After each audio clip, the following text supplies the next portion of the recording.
In Creo 13, the command formerly known as create an assembly from bodies has been enhanced and renamed to assembly from bodies. While it still supports the creation of a flat assembly from a multi-body part, it now also allows you to specify an existing assembly as the target. This significantly improves workflows for both the initial creation and subsequent updates of assemblies derived from multi-body parts.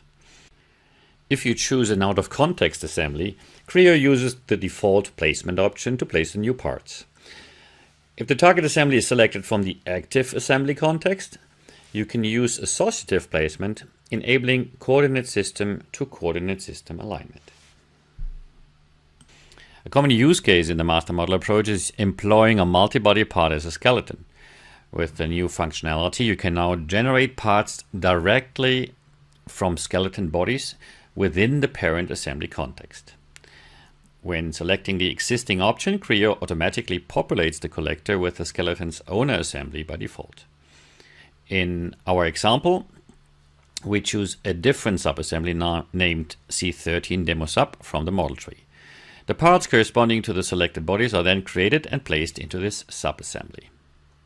Each part includes an external copy geometry feature, which transfers the source body's geometry into the new part.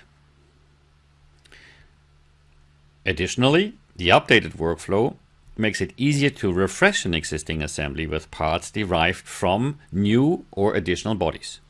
For instance, after creating and mirroring geometry for a new body, we select these two new bodies and invoke assembly from bodies again, this time using the advanced option to review the details.